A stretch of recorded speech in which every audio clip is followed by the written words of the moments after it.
I'm just not sure what to do here. John said, You, you'll John be asked me to be in here. you'll be fine, boss. Um, I have no worries about you.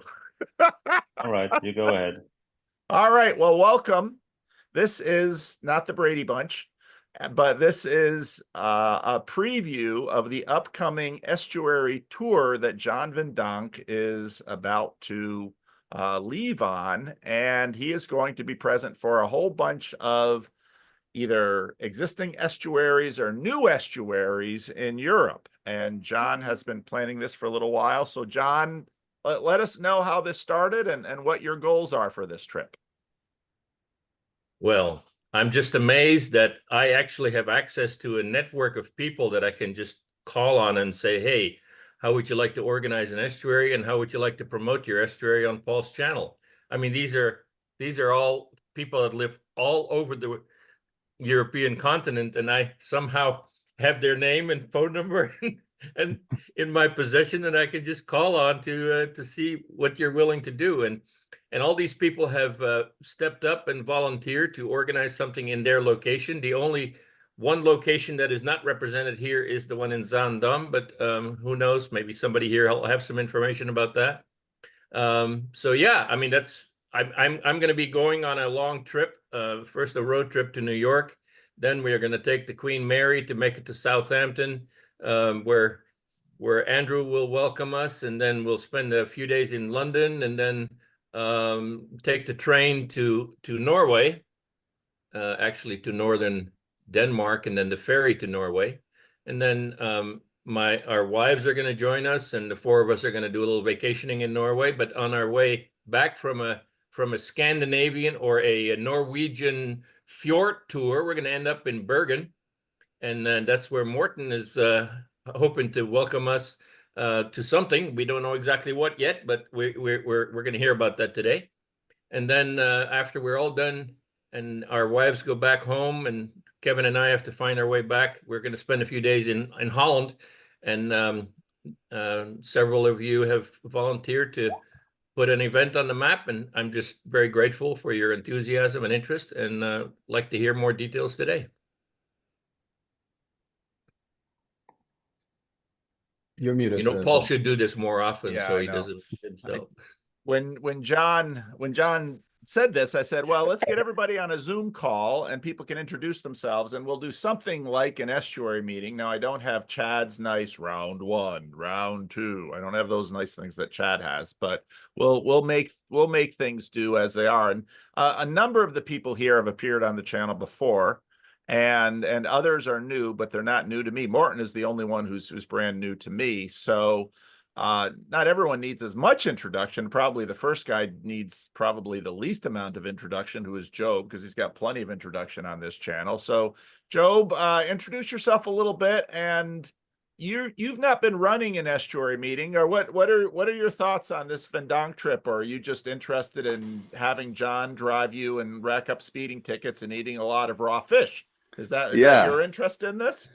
Well, John basically just sprung this on me. He says, "Hey, Job, how would you like to?" So I've been trying to blink send help in Morse code during this call. I hope you picked up on that.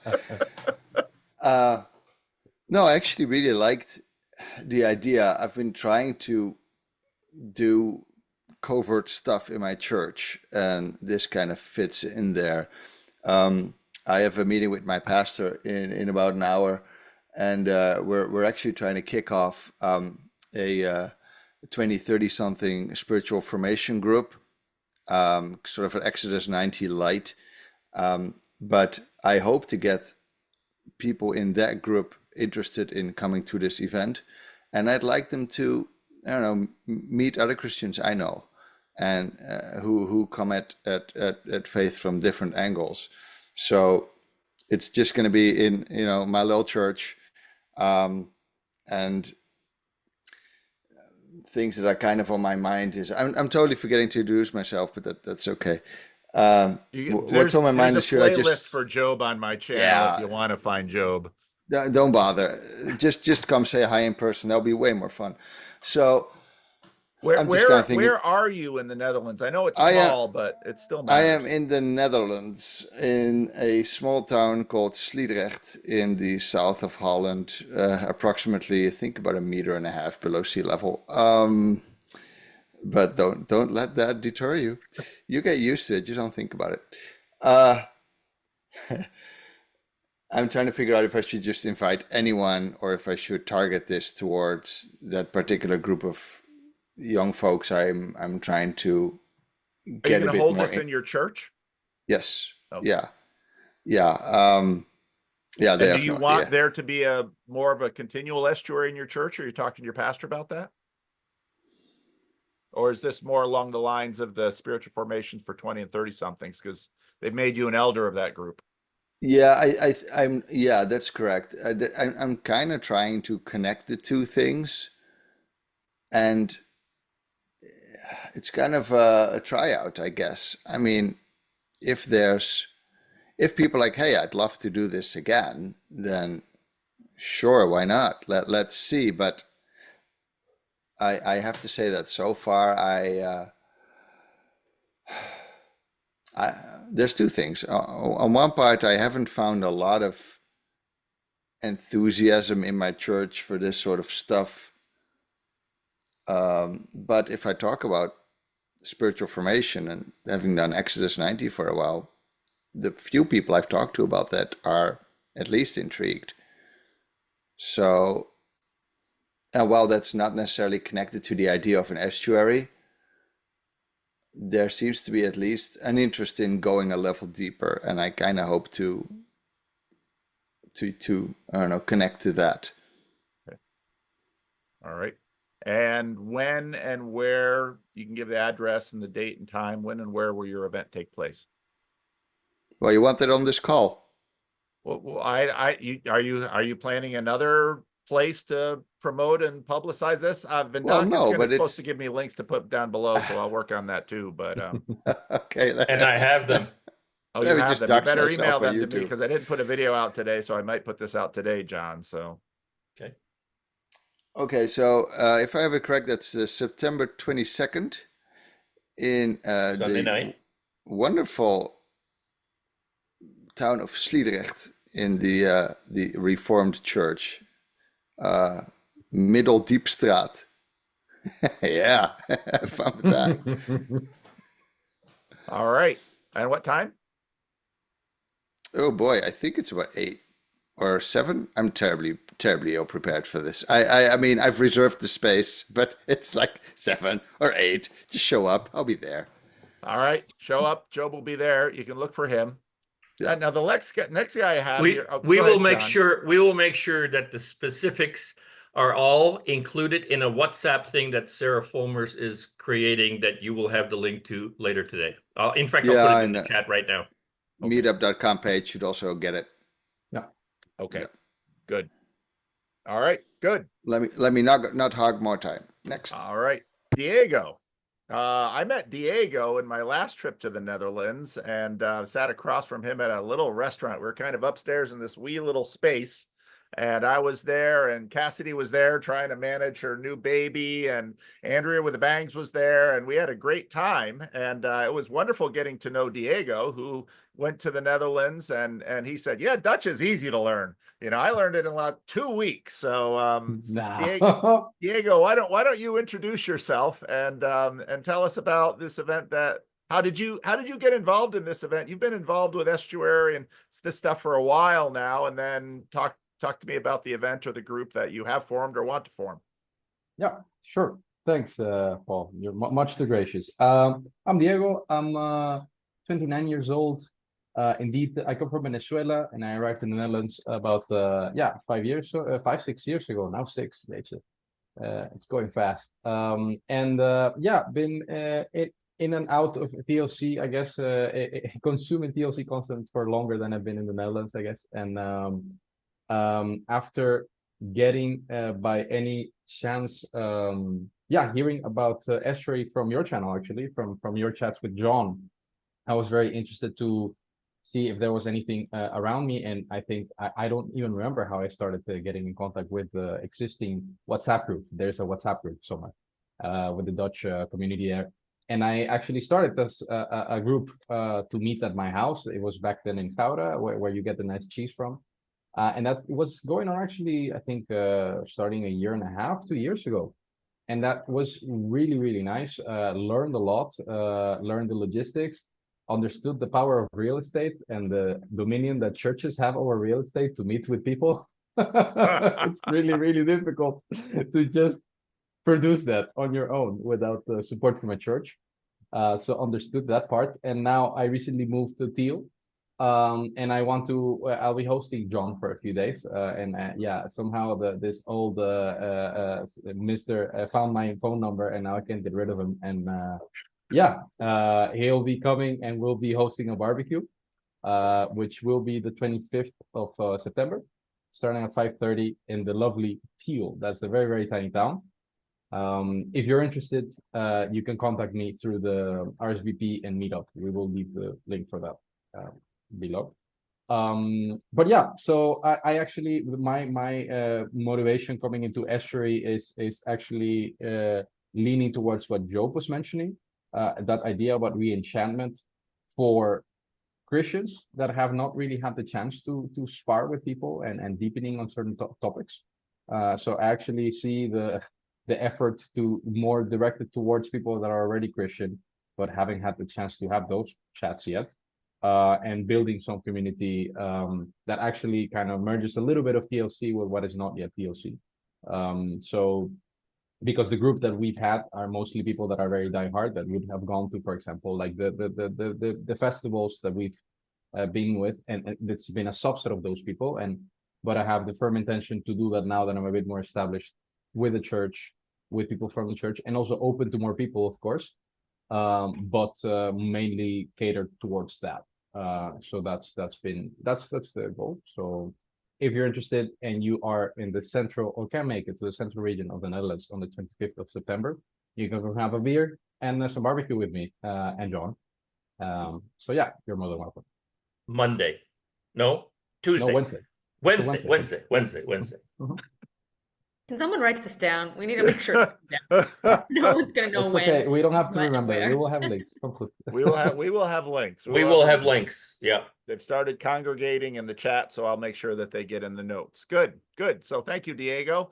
Now Cassidy needs very little introduction. She's very much an OG TLCer, and they just had their recent Breakwater event, which I was really disappointed to miss, but because I had 3 weeks in Italy for a wedding and for a big family thing.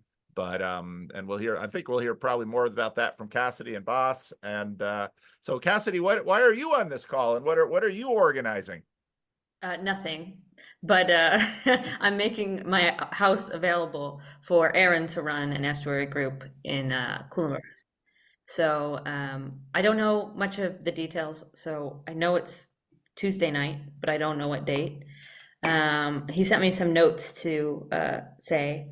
Okay, so there's going to be a dinner for everybody who can make it. Aaron's going to be organizing that. He's still kind of working things out. Yeah. Oh yeah, because it doesn't matter. He's working it out. There'll be an estuary introduction section where we'll kind of do intros like we're doing now. Possibly a fishbowl experience. That was something we did at the Breakwater Festival. Last year. We were going to try to do it this year, but we didn't end up doing it, but we've done that before. And then, there's just a potential that there might be some other Verbaki practices or something. I think Aaron's still kind of in the process of shaping things, but basically,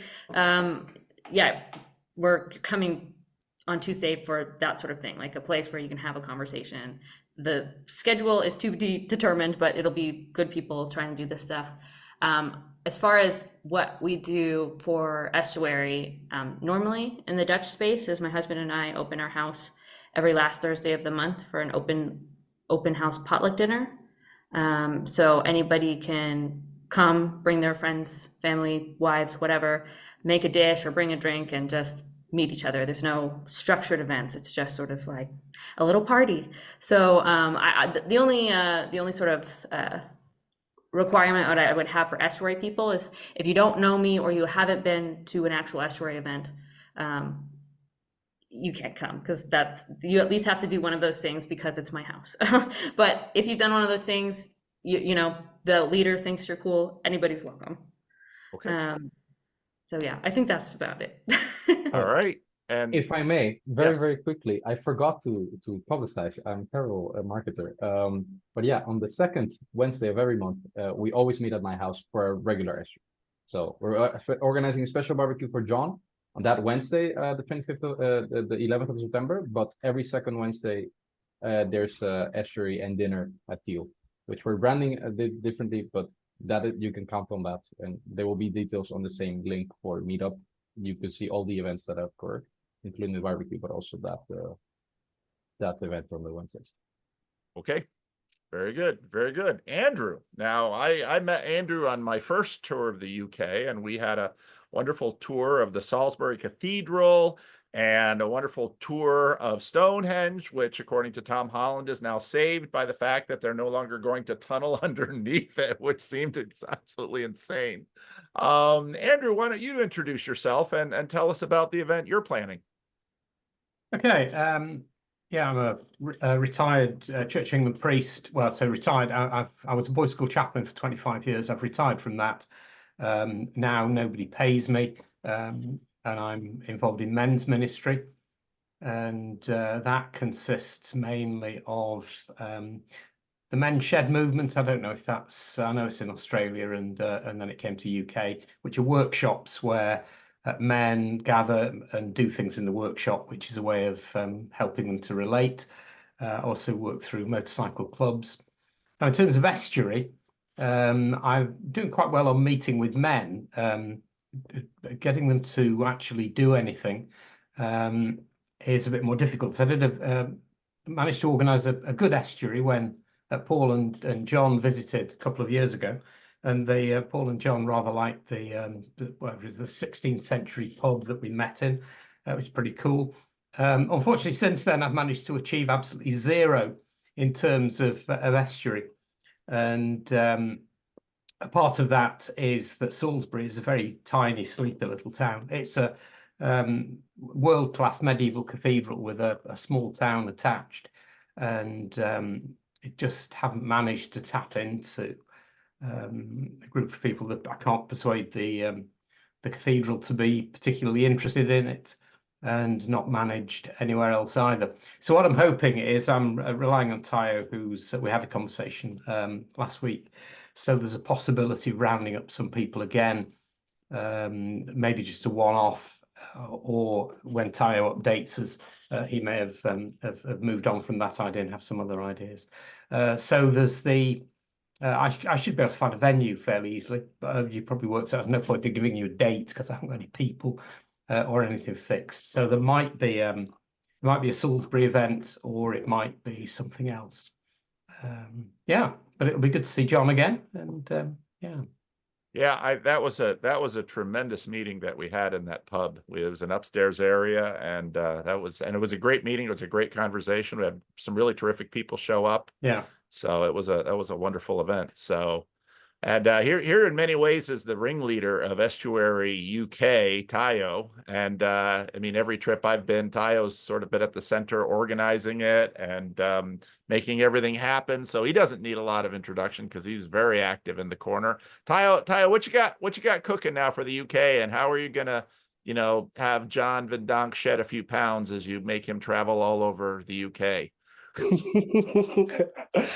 It's very strange. I've got no problem going on live streams on Paul's channel or Luke's channel, but your 30k subscribers give him anxiety about the amount of people that are going to see this. But I do like Andrew said, there was a possibility. Let me go back. So a month or so ago, I was at a festival run by Perspectiva, which I wasn't familiar with, but I found out through a tweet by Elizabeth Oldfield, who I found out through Paul's channel. And at that the festival was in Salisbury, and I got to meet a lot of people who were very interested in estuary.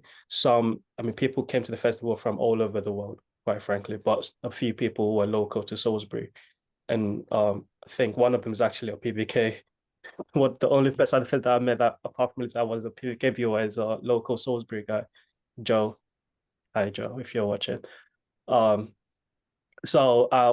And I had known of John's trip to the UK was gonna go past around that area. So I thought it would be a great idea to sort of start an estuary there. However, like Andrew said, in the last week or so, I've decided against that, mainly because the London estuary is really thriving, and starting a new estuary would spread me too thin, quite frankly. And a one-off event is still possible, but it wouldn't be a regular estuary thing. But that's not to be determined. But as far as what I do have organized is John coming to the London estuary, which got started during your last trip to the UK, Paul. And that's been going really well. We went from meeting once a month to twice a month now, and so and John will be we usually meet on the last Saturday of the month anyway. So if the 31st, I think, is the date, which falls right in line with when we would usually meet. And the Realization Festival people are a few of them are London locals, and they're very interested. It very much feels like a new salt water coming into the estuary.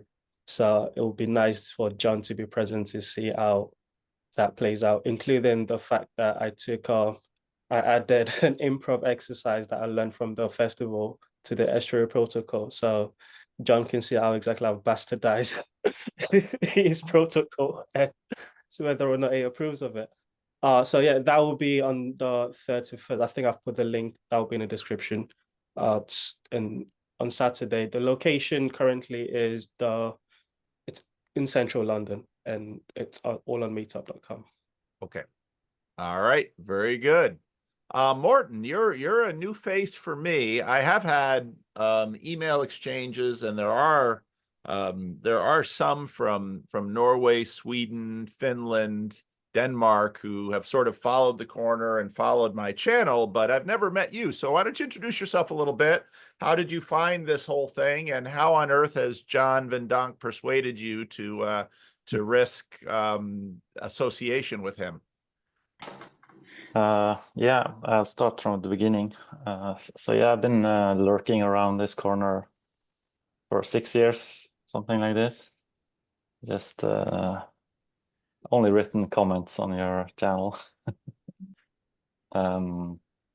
Yeah, I also started going to church about that time, like 5 years ago or something. Congratulations.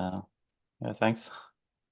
And also then I was inspired by you to create this Jordan Peterson meetup thing here in Bergen, which went for a little while, but people kind of lost interest. There was some left, but it tended to be only the Christians revolving around the church in the end. And then we kind of instead started up this philosophy group.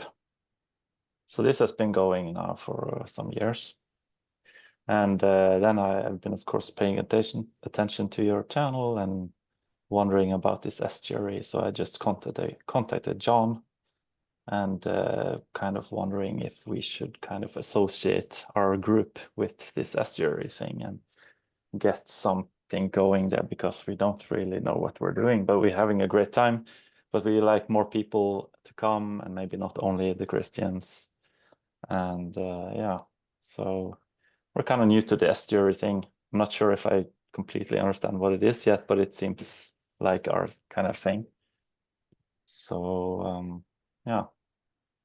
Well, John will have plenty to say. So John will introduce you thoroughly to this idea. So have no fear. Have no fear. Yeah, that's what I was hoping, that we could kind of have first John talk a little bit maybe about these things, and then have a discussion about that, and then maybe have an example of doing it. Yeah. Where Don't worry, there'll be a Norway? first John, a second John. It'll all be fine. Where are you in Norway? Me? Yeah. Bergen is a city in the western part of Norway. right in the middle of all the fjords. Okay. I will be arriving by boat. All right, cool. I can meet you there if I know. Or just don't ask him to walk too far. That's all I have to say. Okay, I'll bring the car. Although he's been training ever since our first trip to the UK. He and his buddies, they told me, we got John training, he's losing weight, he's getting svelte. Just think about, Rocky climbing those steps in Philadelphia, and John Van Donk is going to be a lean, mean estuary machine before too long. That's what we're working Nice. on. I'll take him to the mountains that I can see at my windows. Morton, is there any clarity about whether it will be on the 11th or the 12th? No, I think either will work. So I don't know what is best for you. All right. I think. We'll talk about that. Yeah. All right. Now, Boss was just hosted the Breakwater, the most recent Breakwater Festival at his home. And Boss has been around the corner for a while. A really early conversation with Boss and Aaron and myself, quite early on the channel. And you're gonna make this hosting. I know you've done a lot of hosting people in your home for whole bunches of things, Boss. So how did Van Donk drag you into this thing? He didn't. He didn't. Oh. There we go. Okay. No, I really don't know. John just sent me a message. Can you pitch Aaron's estuary thing? So I sent Aaron a message, and he said, "Yeah, you better do, because I'm on a camping place. But perhaps Cassidy will." So Cassidy did. Wonderful. What happened? Actually, I thought it was John who said, "Who will be able to host an estuary meeting in the Netherlands on that Tuesday, the 24th of September?" And he said, "I'll promise to bring a guest." I think that clinched the deal. So he said, "Okay, we have to step in, get the guest." I don't know who the guest will be, John. We're more than excited to see what that will bring to the table. But after that, something weird happened. Diego came in with the Wednesday. Chardo came in with the Monday. It's going to be a estuary galore, and Job also came in, or Job, if I use his TLC name. And then, so what I'm thinking now is, what's going to happen? Are we going to drag in all the same people for 4 nights of John Van Donk at a row? That would be special. That's I mean, this could be really deep. I don't know. It's a lot of John. It's also an opportunity to sort of create opportunities to make people meet with estuary for the first time, and I think that would be really cool. Aaron, sorry, first about Cassidy. I was so amazed by David and Cassidy. They organized this festival in our house. Now, normally my wife and I were used to people doing, "Yeah, don't worry, we'll bring in all the manpower needed," and we think, yeah, okay, well, let's see. They actually brought all the stuff they needed as well. No asking, where is a broom? Where is this? Where is that? Nothing. They had everything organized. It was so impressive. It was a joy. And of course, the people attending the festival, they were a joy. And I think it was a very, very interesting group of people, but also a very kind group of people. There was a lot of kindness around. And I think, if anything is special about this little corner, it's not just the philosophical debates, it's all the interest in people and the willingness to step in when something happens. So that was pretty good.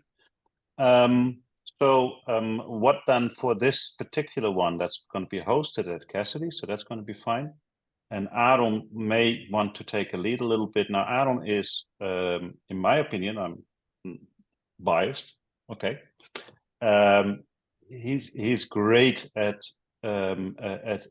bridging the gap between all different minds and people, and he got a prize for this from the students in Utrecht, where he teaches philosophy, for the best workshop teacher, and they asked him to do a presentation in a philosophical cafe, which was packed. And then he decided to do it on the hermeneutics of beauty, but he did it in a way to connect it with Nietzsche, like beauty is dead and we killed it.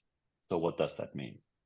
Now, so anyway, I think this could really be one that you're looking for, an estuary experience that's not too much connected to one particular tradition or one particular way of looking, then I think if I may pitch, the Cassidy/Aaron one is the one to go to. Sorry, guys.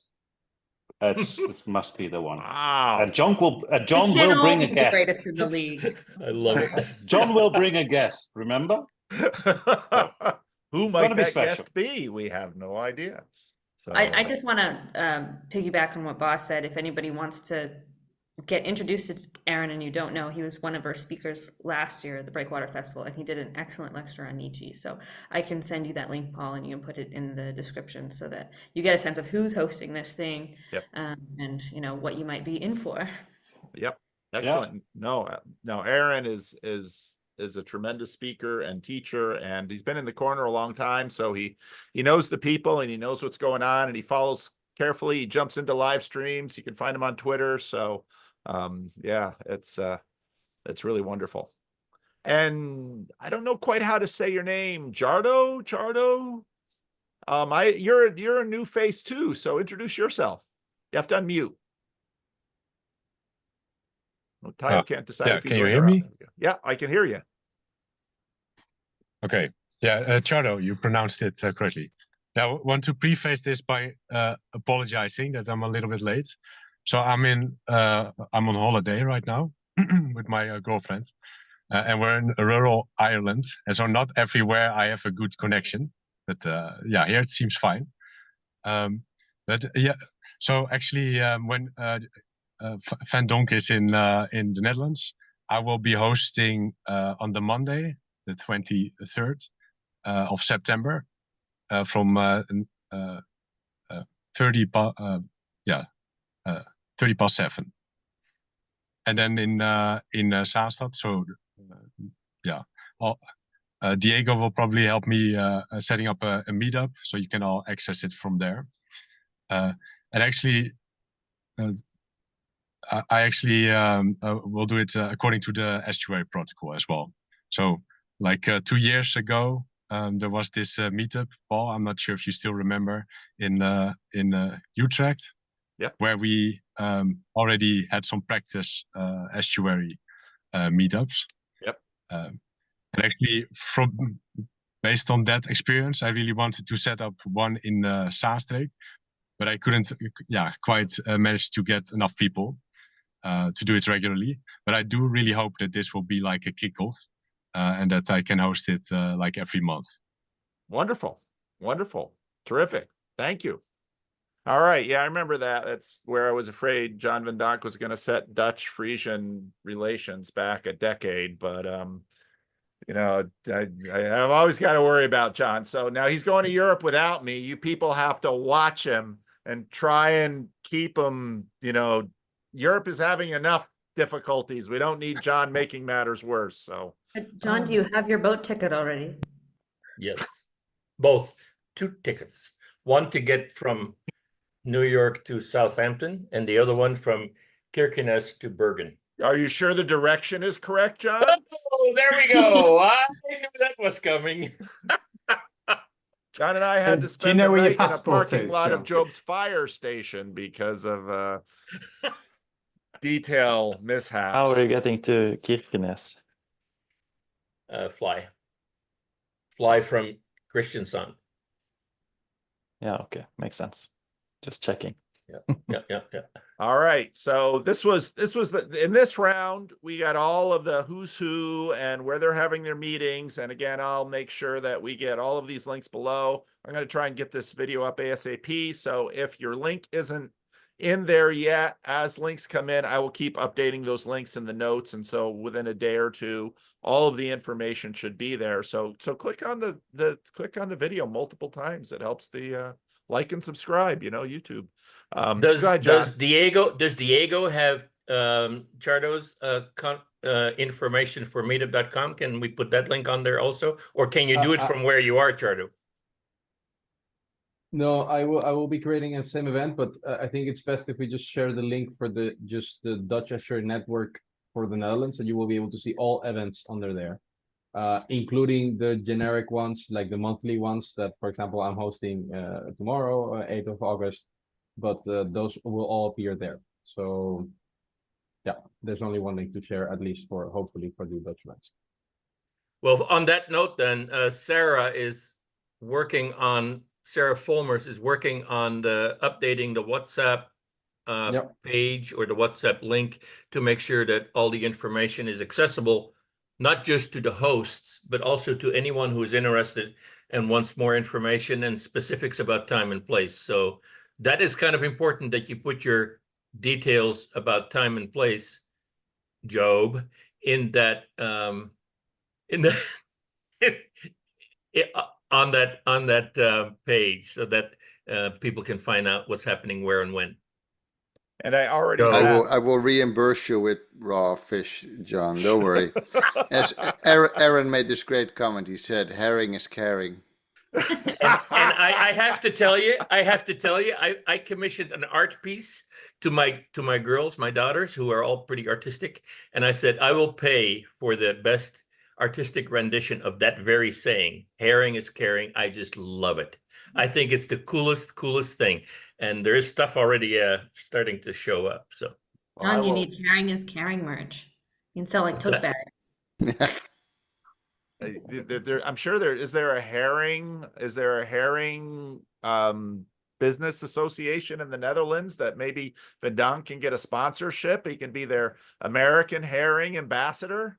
I think there's a whole Donk, there's a scheme you're missing out on here. You got to get on that. That spotted you don't sheep know thing that. didn't work You out. don't know that. You don't know that. You don't know what I'm doing behind the scenes. That's true. That's true. Yeah. That's true. Yeah, all right. yeah. So okay. Relax. So those of you who wanted just information, you can leave. You can leave now if you want to. But you will miss now what is, to me, really, because Van Donk's always dragging me down to try to do promotion for his schemes. But now we get to the part that I'm most interested in, which is what y'all are thinking about and what's going on. And so we're going to have a little bit of an estuary conversation now. And I'd like each of you to pitch an idea that it could be something intellectual, maybe a video or something that you've seen.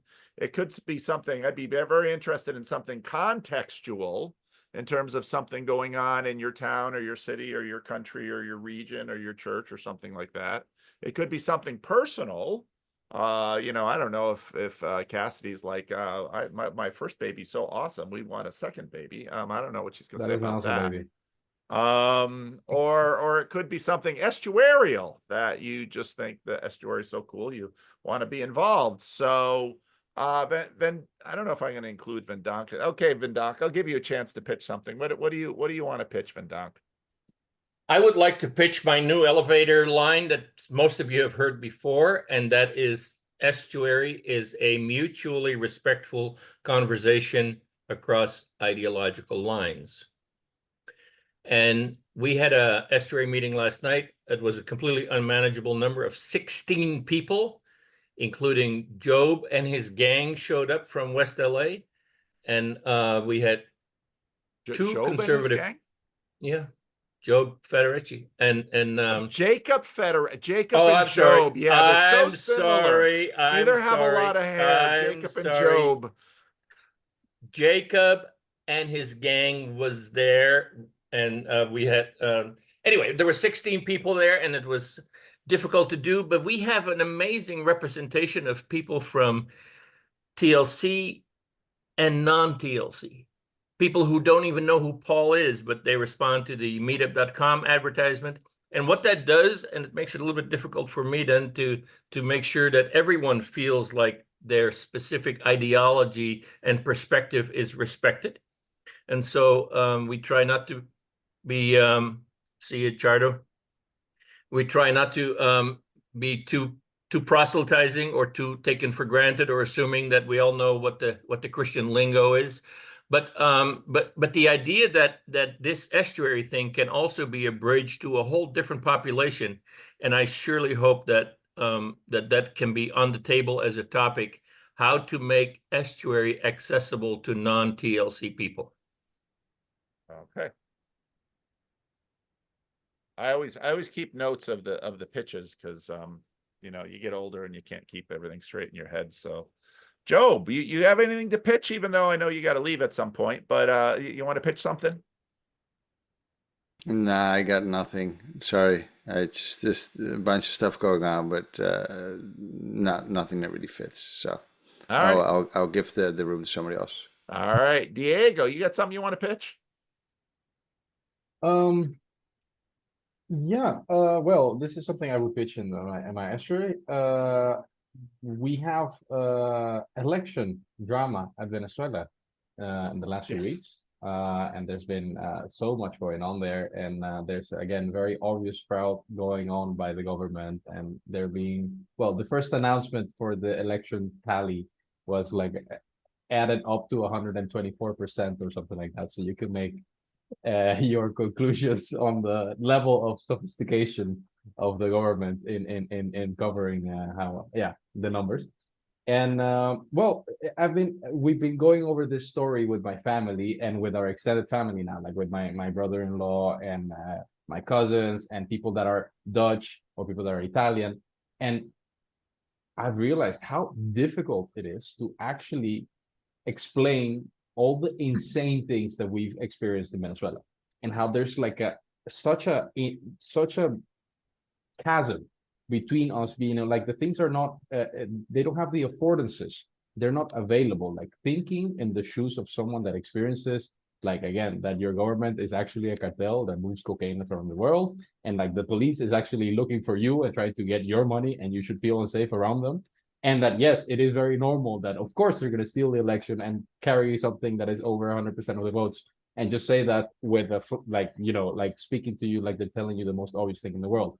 Like that can happen, and that's normal there. And then there's such a, so I've been thinking about, well, how do you really relate to people that have had such wildly different life experiences than yourself? And when those affordances are not there, what can we do to really breach that gap? So that's, and I think that shows up in a lot of different contexts, also here in the Netherlands, for people that emigrate from other places. They've had wildly different experiences, but also like there's just, it's hard to make that first contact. So that's just my topic, I guess. All right. Thank you, Diego. Cassidy, do you have anything you want to pitch? Sure. Well, the thing possessing my mind at the moment is Earth, Wind, and Fire, September. But I don't really think that's what you're asking. the song. Oh, okay. I was thinking, Are you are they talking still about around? the 23rd of September, whatever? That's all that's in my head. But that's not what you're actually asking. I think right now what I've been wrestling with most is this idea of domicide. Like, how do you make a home that's not your home? And how do you do that without losing the sanity you need to take care of a family, husbands and children, and whatever comes with that? Good topic. A lot of people, and it's in some ways connected to Diego's topic.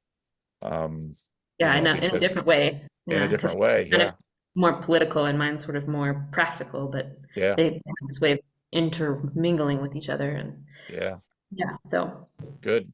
Andrew, do you have anything you'd like to pitch, or something going through your head in one of those categories?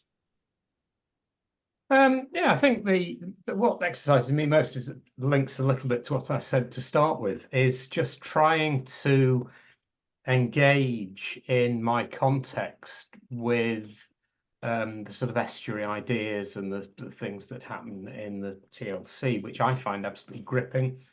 And I just can't find anywhere bridging between the blokes I'm meeting at the men's shed in the motorcycle club. So I'm meeting loads of men.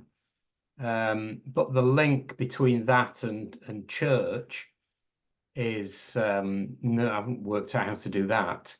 And where estuary might possibly fit in. I think there's an age thing here as well. So I'm just short of 70. And I could do with hanging out with a younger crowd, because I think it would be a younger crowd that would be interested in this. But when you're my age, then actually you spend most of your time hanging out with people who are retired. I'm in a men's breakfast, and I'm definitely the youngster, because I'm still under 70. That's the youth wing of this. The guy who leads it is 92, so that gives you so that's where I'm at. Is I'm just trying to work out how to do something with Estuary. I mean, this is now just sort of kickstarted. I'd almost sort of given up, really. And the conversations with Taio, and you know, he's got some contacts in the area.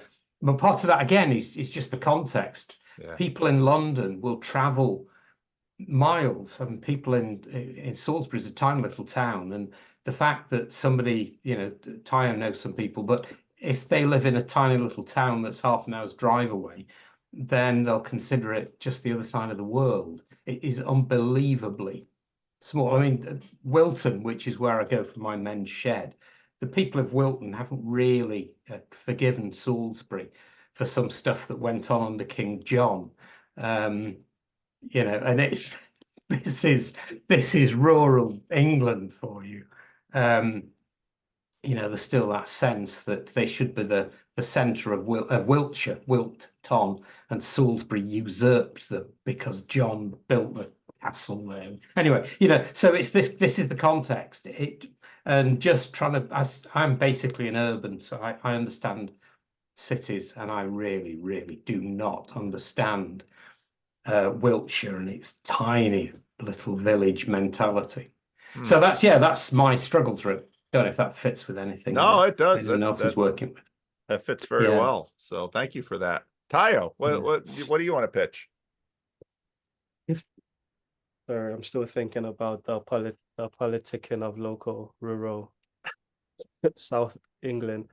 Yeah, it's not Manchester, it's not Birmingham, and it's not London. Yeah, definitely very different. It's I mean, contextually, I'm sure people that pay attention to the news think like England is burning down and the civil war has been started, because there's the news media and social media is full of images of protests and riots. So that's contextually, that's something that's on my mind. And not linked with that is, so to give a bit of context for those who might not know, there was a killing of little girls and many more got injured. That's before the details of the identity of the perpetrator was revealed. Social media started the rumor that it was an asylum seeker, I think, of a Muslim of Muslim, and that's based off tension that already exists between young, primarily white English male who don't see themselves in England because England's so globalized and all of those things. So that triggered riots that then spilled into a bit of a culture war of sorts. And it's been very interesting to see the way because usually it's in 2020, it was America that was burning down, and on the other side of the world, we were watching with, and the same thing's been reversed. But now white people are complaining about policing, that it was black people complaining about police. It's very, very interesting, all of the way that things have been changed the last few years, and different allies that have now formed. It's Muslim versus conservative British people, but they're on the same side against the woke. So all of these different alliances is very interesting to observe from the outside looking in, and also being in it. I mean, my mom called me on Sunday to tell me to be careful because of the news is that they're attacking people of color, and especially in Manchester and Leeds. And I'm in Manchester, my other little brother's in Leeds, so she was sending that message. So she's paying attention to it from definitely a very left-wing source. That's because my dad is like that. So all of these different games. And Estuary, like I said, I went to this realization conference and I spoke to John and described it like a left-wing version of Chino, is what it felt like. A lot more women, more feminine, less Christian, more spiritual, not religious, but still thirst for community or thirst for the transcendence. and our quest of a spiritual journey, similarly to Chino. And there's a sense in which on the higher level, on the transcendence level, I can see similarities between the people at the Realization Festival and the people at Chino. On the political level, it's definitely opposite side. And I think Estuary should be a place where, like John said earlier, you can have conversation across ideological and dividing lines. So thinking about how that can be manifested, whilst also wondering about whilst also wondering about the pipelines that leads to Estuary. All of the estuaries that I've started have been off the celebrity of Paul van der Kleek, because it starts during Paul's trip, which means that there's already a filter of TLC with a lot of the people that, especially at the starts in the estuaries that I run. And that also includes political taints, most leaning conservative or conservative seeking. And whilst it's been very impressive the way conversations can be had across theological lines, I've also noticed that it's not so easy across political lines, even in the TLC context. So thinking about what that would look like on the ground. So some of the things on my mind. All right. Thank you, Thank you. Taio. Morton, do you have anything you'd like to put on the table? Anything going through your head that you'd like to share? Pretty much the same things that everybody is having on their mind, is what's going on in Britain. But I would like to support John's thing about how to get people from outside this little corner interested. But connected to that, my thought was like, okay, I think for me personally, at least, the difficulty about these kind of discussions is to receive criticism or even other viewpoints without being triggered. And like, I think this also kind of goes into the discussion about the political stuff going on. Like how do we train ourselves to be able to receive and view things from the other person's point of view without just destroying ourselves? Because, you know, it's, for me, becoming a Christian was also sort of a like very intense process of like basically dying, because like I had to just like throw away everything I believed in, and it was hard. And it's like, how do we actually, because I see this different group with different ideas in the politics and also just in everyday life, and they don't communicate. They're just throwing insults at each other everywhere. And it's like, but how? And I also get triggered all the time. So I would like to learn how to do that, but of course also learn it in community. And I mean, to an extent we do that at church, but also it's very insulated. So it's kind of, you think you're getting great at it, but actually you're just talking to people who are the same as you. So yeah. Yep. Excellent. Boss, anything you'd like to pitch and put on the virtual table? Listening to you guys, I think I would be the odd man out here, but I do sympathize with the ideas of how can you be a bridge either between those in church, out of the church, between different groups that are sort of getting more and more into a very stressed situation like you have in Britain now, but in so many places, and how Christianity, as it sort of re-emerges on the internet, is also adopted as an identity tool for certain right-wing practices. Now, I'm not particularly left-wing myself, but I'm worried about that. However, I love other stuff as well, and I saw that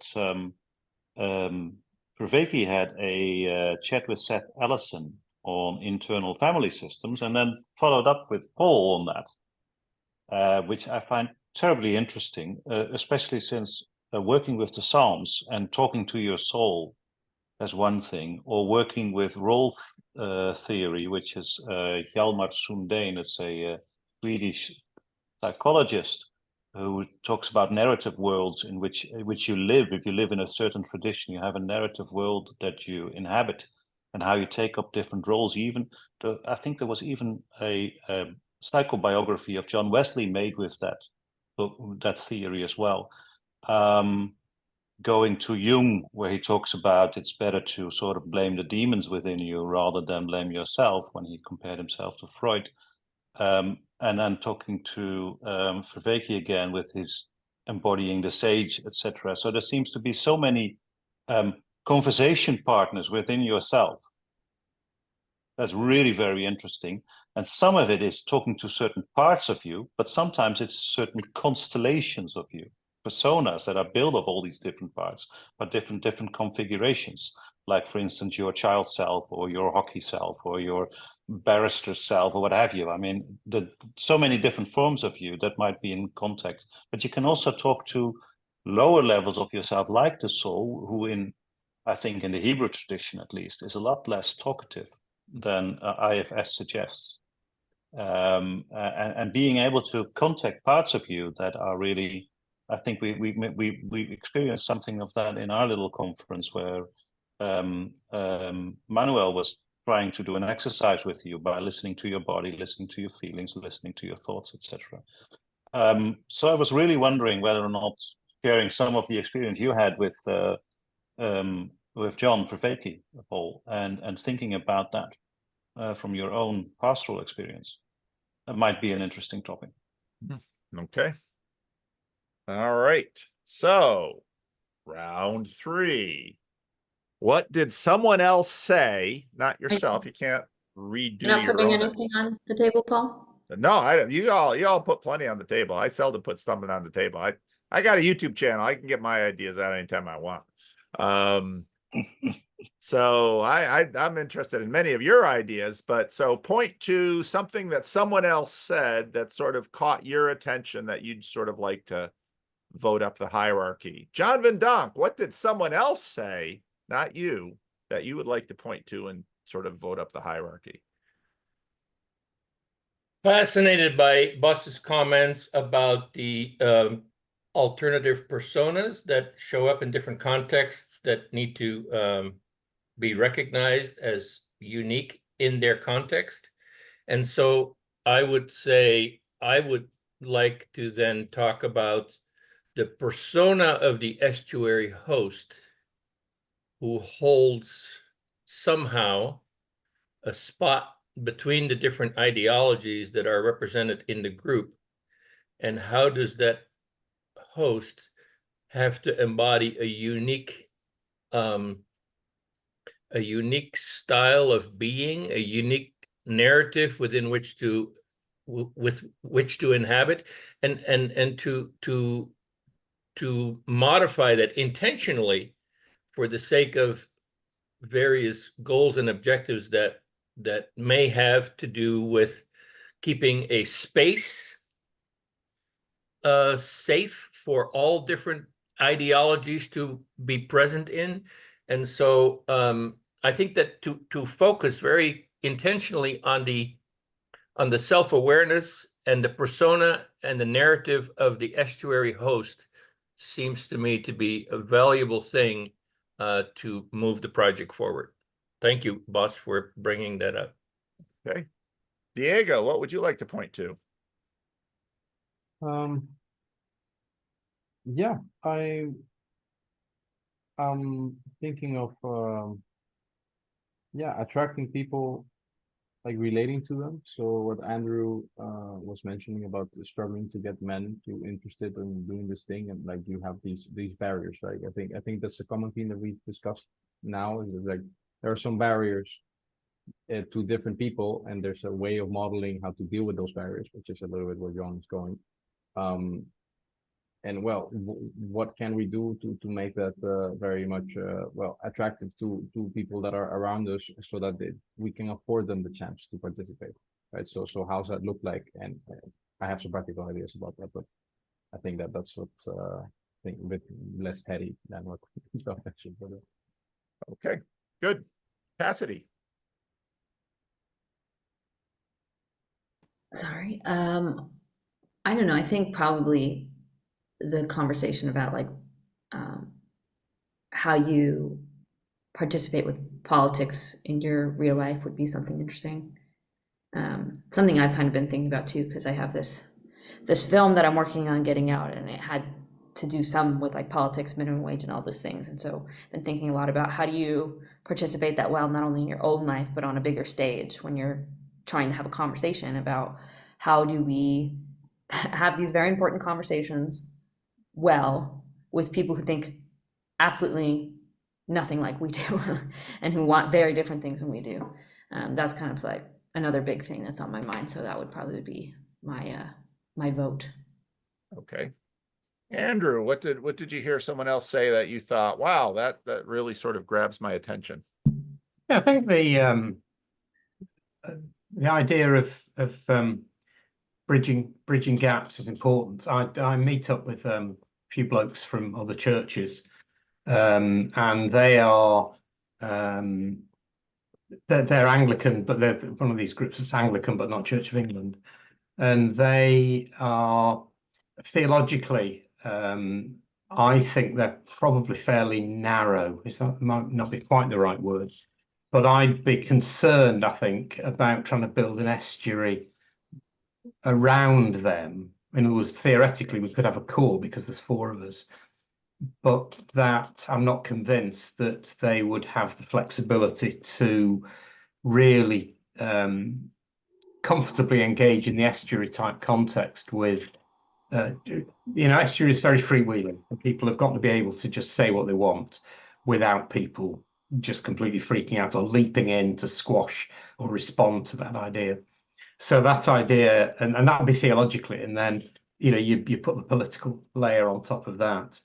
So that idea of how you manage to model as the leader, the facilitator, whatever term you use, to hold those differences together, the non-Christian outside the church, the seeker, with different theological perspectives, and also the political as well. I've never really lined up TLC with a right leaning, but maybe it is. That's quite an interesting one. Yeah.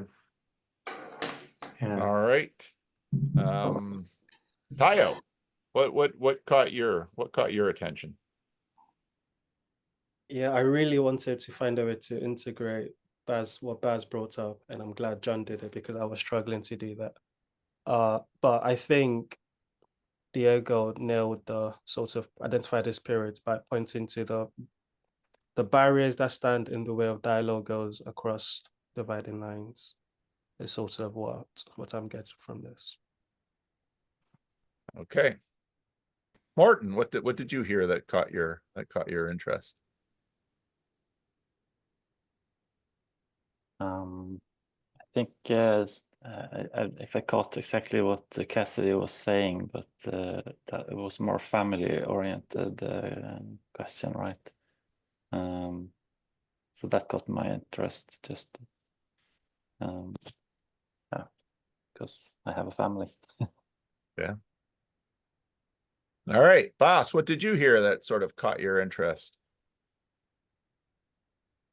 Yeah, as I said, I think people are worried a little bit about the politics of it all now that they get so fiery. And is it possible to use estuary as a way of really listening to each other again? It's a protocol. I lived in South Africa when the Truth and Reconciliation process took place. Bishop Tutu, well, that was so impressive. And the way that they did that, they had a protocol. And they were able to really listen to people and to let go of all I remember sometimes it got really stressful and tearful, and then Bishop Tutu would stand up and say, let's dance now, we need to get rid of this, come on, let's dance. So everybody stood up, started dancing and singing around the tables, and And I sat down, and then they listened again, and people were crying about what was being told, etc. Sometimes you need a protocol to bridge different strong sentiments. And if I now may make a little bit step back to what John did with my suggestion, so it's not really me, but it's listening to John, if I may, in the protocol. What is the spirit that you allow yourself to be led by in those meetings and in those conversations? And how do you learn to distinguish that? And I remember one particular estuary meeting we had with Diego in the garden, and the wind was blowing, etc. And it was difficult to make certain that everybody was taken by the right spirit, so that the conversation would go the right way. And it happened. It did. It was so beautiful. So it can happen. You can embrace the right spirit, but how do you do that? And etc. Yeah.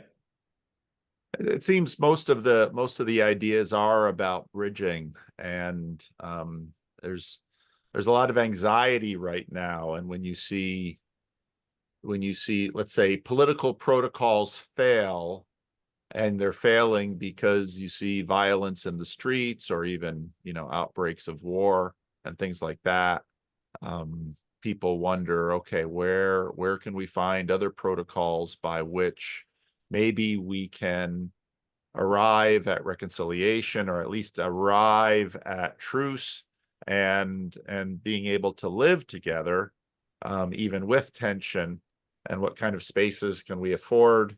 I was interested to read this morning, Jordan Hall had posted a thing on Twitter. I've kind of been wondering where Jordan Hall is going to sort of find his outlet. He's been, he plays with YouTube, and he plays with all these things, and he writes, similar to a lot of what Taio did. Taio, I should say that whenever there's a fire in California, my mother usually messages me and says, "Is that fire near you?"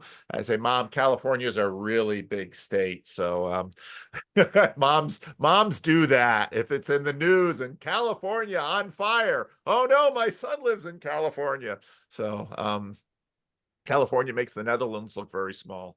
But Jordan Hall wrote on Twitter, "As we witness the acute eruption in England of what has been long brewing there and throughout the West, it seems important to notice: 1, we do not in fact have a coherent understanding of the relationships, if any, between culture, religion, and race.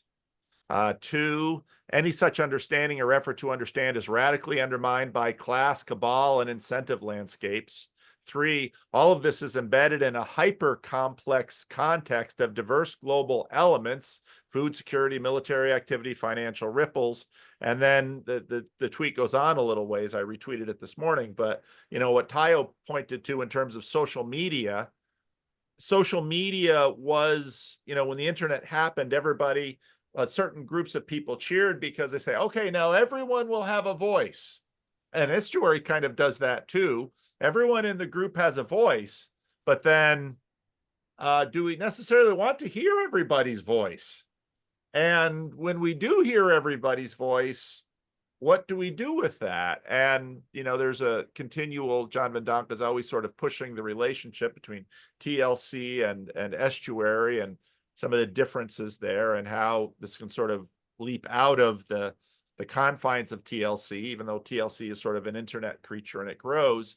And then, when I got back from Italy, some of the angsty conversation on some of the live streams about, well, is TLC right wing?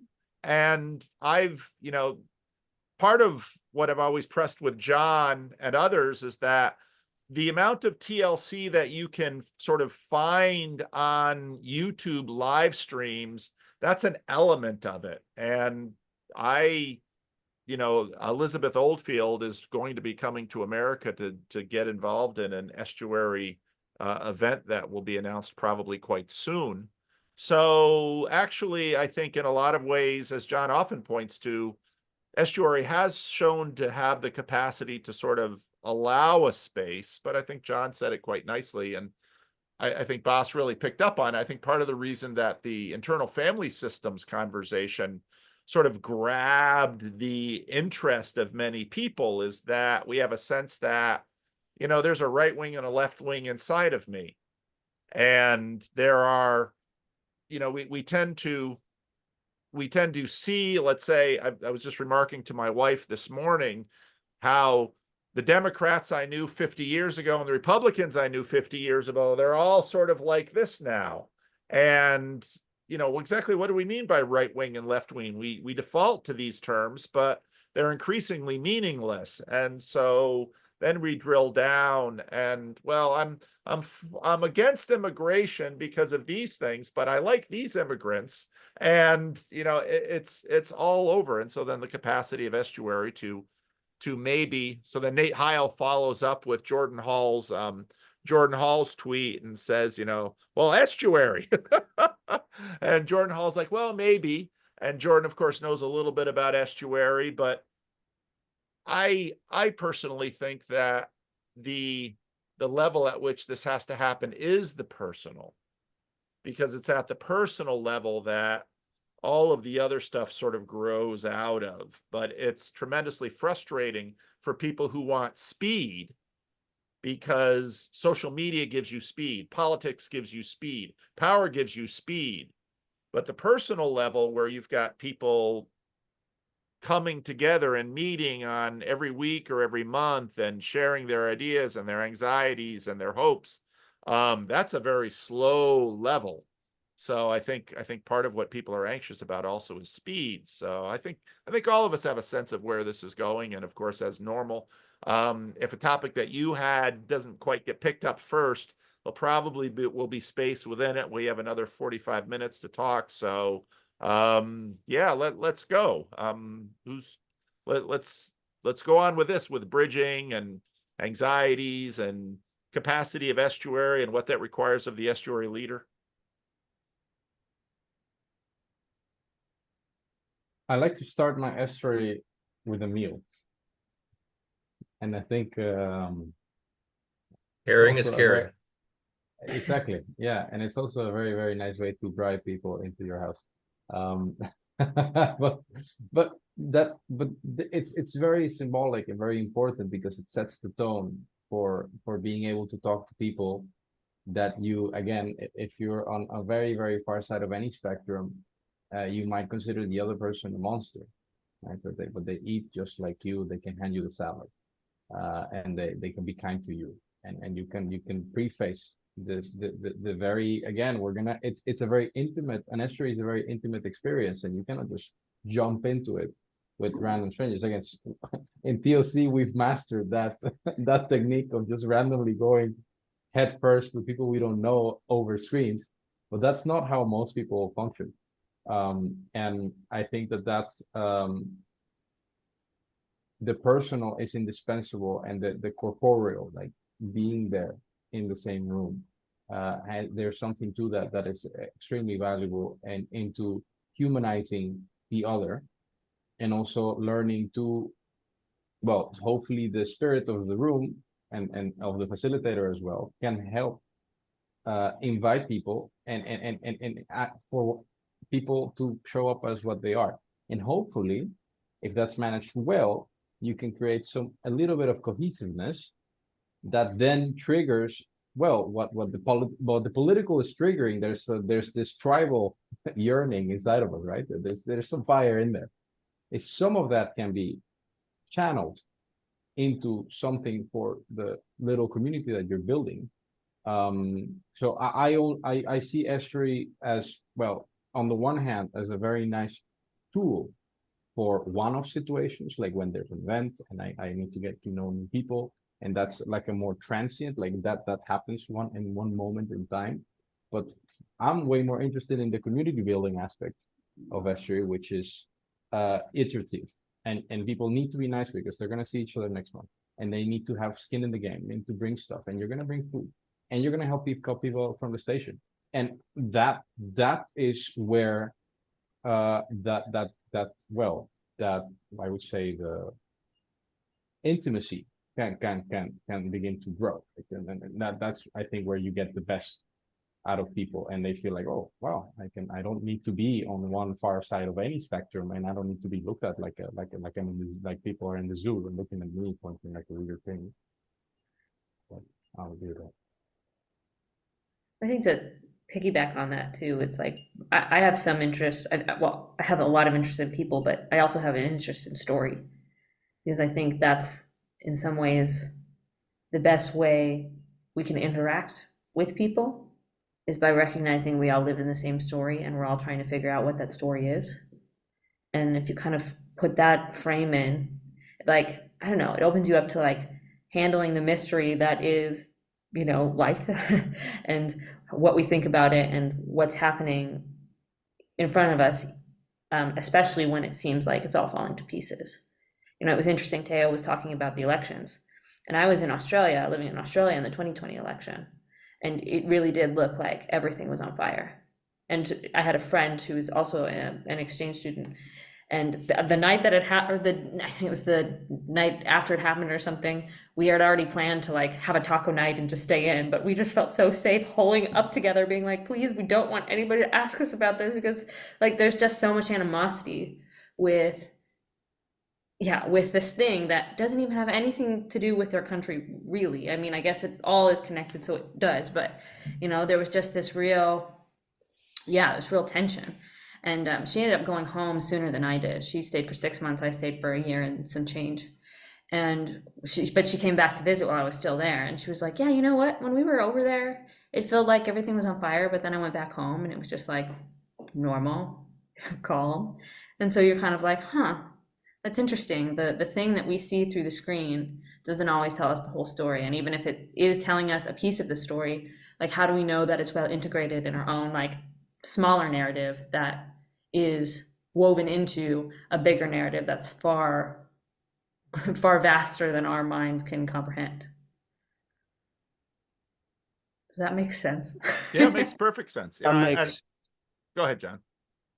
Well, just kind of piggybacking on what Cassidy just said, because I was walking the Camino de Santiago in 2016, which was, of course, the ramp up to the election of President Trump. And also a hot topic in Europe at the time was Brexit. It means Brexit. So I'm walking down the Camino with the backpack, and what I had done was I had attached 2 little flags on the back of my backpack, an American flag and a Dutch flag. And I came to be known as the person who could have a conversation about both of those things. And at the same time, I came to be known as the person who, when you ask me about Brexit, I'm American, I don't know what's going on here. When you ask me about Trump, I'm Dutch and I have no idea what that's about. So it becomes a way to distance myself from the heat of the moment. It becomes a way to take on a different persona, which bridges that gap between those 2 hot conversations. I can actually not be fully immersed in the drama of either side, and yet recognize that that drama exists around me, and I am in some small way connected with it by those 2 little flags that are on the back of my pack. I just thought I'd mention that as it's kind of part of the estuary persona. You have to know and understand and know the difference between the different languages that are being spoken in the estuary, because if you talk a lot of insider TLC language, you're going to turn off some people that don't know anything about TLC. If you're going to talk a lot of Christianese, you're going to turn off some people that are atheists. If you talk a lot of the other this or that, if you become a wokeist person, then you're going to turn off this group. And so you have to be aware of what the different languages are that are being spoken and be able to translate a little bit between people. So. Well, and I think to piggyback on that, it's also being a good ambassador from where you're from. Because what I ran into in Australia is everybody would hear my accent and they would go, "Are you Canadian?" And I was like, "No." And at some point, I don't remember who it was, but somebody had said, "Oh, are you Canadian?" Like, no. And he's like, "Yeah, no. I always ask people that have your accent if they're Canadian, because Canadians get really mad if you ask them if they're American."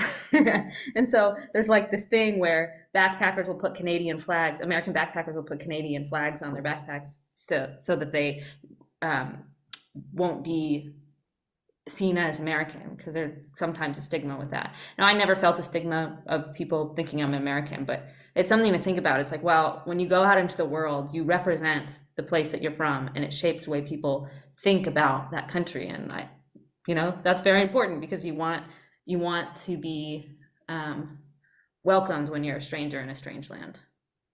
And you can only do that if everybody else who's been a stranger and visited that land has also been a good ambassador of like the place you come from. Can I piggyback off that to disagree / challenge a comment that Diego made about Estuary being about building communities, which the last few weeks I've been thinking, I don't think that can be the case just by feature. There's a sense in which, like Cassidy, you said, you have to be from somewhere and represent where you're from and tell the story of where you're from. And I don't see Estuary as a place where you go to shed where you're from to put on a new identity necessarily.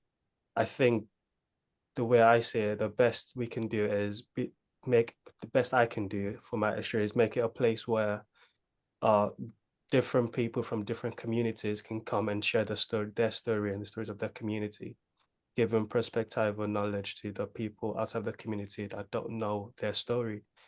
And there will be a lot of there will be stories that challenge each other, and hopefully in that the sense of community that I get from Estuary is that we keep coming back and meeting. I don't get the sense that there's a higher thing that binds us together past the friendships, hopefully, that formed. And I think that's the highest that I can aim for in Estuary, is hopefully friendship develop across those lines. But that will also mean that people need to feel comfortable bringing them and their community. I'm thinking particularly in my context, Muslims I'll be very hard-pressed to find non-Ahmadiyya Muslims anyway that would be willing to come to an Estuary, because there's already a guard with they're wary that it's difficult to integrate with that. Like, they've got a lot of controversial theologies that they sort of hide away and not want to express. And I would like Estuary to be a place where that can be brought forward. I find that interesting, Taio. Part of my experiment with Estuary in my local estuary, now I've got one of my guys is restarting one in the evening twice a month that's going to meet at church here in the evening, but I've been every Sunday morning now since January. And I've found that, I mean, I've always seen Estuary as sort of church adjacent, and I've always sort of postured it there. And now, after doing this for 7 months, we do have some people who come.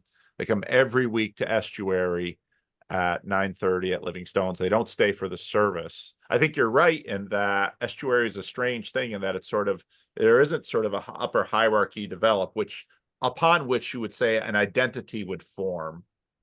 And it's intentionally sort of created to be kind of a third place kind of space. And so it's interesting too. I know John has someone in his estuary who's got an Islamic background in Southern California that meets. But I do see, I hope for Job, let me say it this way. I have so appreciated having an every week meeting at my church, because it has helped some people find something, and they're still not ready to say the church is still a little too scary or still a little too over there, but they will come to Estuary every week and they will say things like, this group has become a really important part of my life. And I've been really amazed at how the church people have sort of shown up and been vulnerable and transparent, and how the church people and the non-church people have sort of found many of our topics, especially now that most of the people are coming every week, the intimacy just grows, and there's so much good learning across the things. So Yeah, maybe we need some mosque adjacent estuaries too, but I don't think we quite have the leaders ready for that. And the other thing about the community part is that at some point, if you've been meeting long enough, and this is certainly the case in my estuary, I feel totally confident leaving for 2 months because I think the group has internalized the ethos of mutual respect well enough that if some person came in from the outside wanting to cram an agenda down people's throats, the group wouldn't let it. In other words, it's not up to the leader to protect the group. The group at some point finds the ability to protect itself. And I think that that's kind of the mark of some kind of community, contrary to what Taio said. I totally understand where you're coming from, and that it has to be possible for these different communities to be true to themselves, but also adopt a new ethos for when they're there. And that ties to what Bas was saying earlier, how you play a different role in different places, and you take on a different persona in different places, and for people to become somewhat aware that they can't be the same person everywhere they go. Bas, you had your finger up. Yes, please.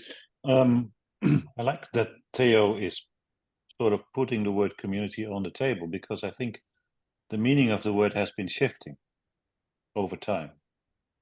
In internet, community means something of a shared interest group or shared bubble where you increasingly have the same ideas, same ways of thinking. When I grew up, community meant something local, that you organized certain things together, that you did certain things, especially with people from different walks of life, different classes, and different perspectives and religions, etc. So it's interesting how in a big city environment where you have the choice, or the internet where you have the extreme choice, the ultimate choice, community becomes merged with identity. It's a self-chosen identity, a self-chosen community, and it's reinforcing, self-reinforcing. I think that when Diego mentioned community, but I'll leave that to him to respond to, it's also by building comunitas, or building some things that you may find you have in common with each other. Find your common things, expanding them by not just sticking on the same topic, but and find that within those different walks of life and different ideas, you actually do experience things in similar ways and have similar concerns, etc. I think that the word community is a beautiful word, but it almost seems like it has been used to sort of make fences and separate one person from another. Very good. Yeah, I want to quickly react to it if possible. So I think indeed, so Taio, I see how indeed I do not know, so I have previously seen the friendship is often the end of the pipe for Estuary, and also come to terms that could be the case, and that is fine. And but I also think that there's this integration that happens, and you touched upon this, and I think it's very, very, very good. It's that making certain perspectival knowledge available to the other people, and how that sticks with, and how again those people are gonna come in, and again in my particular estuary, which is the fullest, we have again we model the dinner together. We emulate. So the people that have not had that experience of doing that get to experience that. And again, there's a core of people that are already used to that and are well versed in that. But an outsider can come and experience like, wow, I've never had a dinner like this. I've never had a conversation with actually people let me talk. They really summarize what I just said. That is wild. And wait, and this person has had what experience? That's a wild life, or I can relate to that. And that relatedness, and making that available, and that showing, right, and modeling that sensitivity is, I think, hopefully something that sticks with that person in other contexts, and that's something that I've been very blessed to see, that well, I've seen people that have had conversations with me, and groups around me. I've seen them in other contexts emulating that kind of behavior, and how that really can have such a big transformative, impact. So, yeah.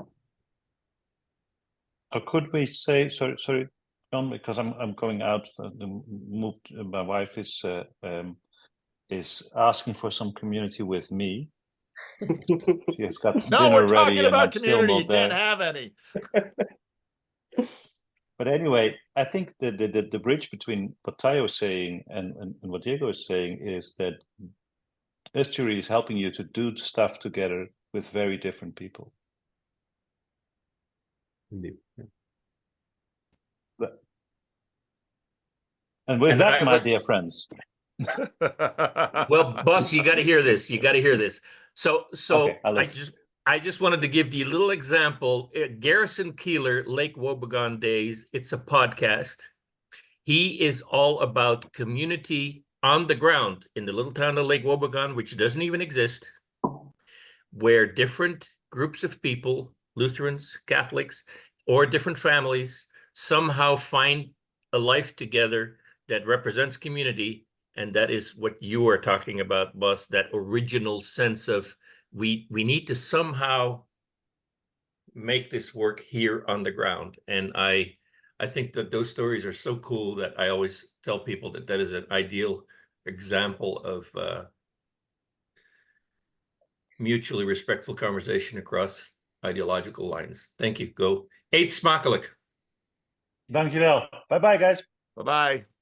Enjoy. Bye. Ciao. Yeah, I had an idea here about the community and family. I think for me, community is kind of where I would bring my family, where different families meet.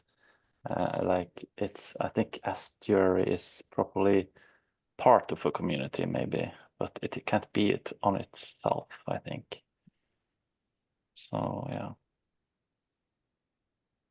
I think some of the struggles that a number of people have voiced in terms of getting an estuary going, I think about Andrew's comments of, you've got the men's shed, you've got the church, and I think, again, I'd run my estuary meeting. My local estuary meeting was always sort of downstream from TLC, because people would come to my meetings because they saw my videos, and that would always sort of feed them. But then when I transitioned the estuary meeting to be at 9 o'clock on Sunday morning, a lot of the people who came in the evenings wouldn't come on Sunday morning because either they wanted to sleep in, or they did some exercise on Sunday morning, or something else. They didn't necessarily go to church. A small fraction of people in Northern California actually go to church on Sunday mornings. But then we started drawing other people on Sunday mornings, both the church people, of course, who, your point, Morton, I think is really good, because how I really liked it served the church was, I found that people who had come into the church over the last 20 years while I had been here maybe didn't really know each other very well. You have a little bit of chit chat after the service on Sunday, but then suddenly at the estuary meeting, I'm finding they are connecting on a deeper level, and they know each other better. And you always know an estuary meeting is working. I love what you said, Diego, with respect to the meal. You always know an estuary meeting is working when people start up here with the intellectual stuff, and maybe you have a political thing or some idea up here, but then they start talking about their life and their anxieties and their pains and their struggles and their joys.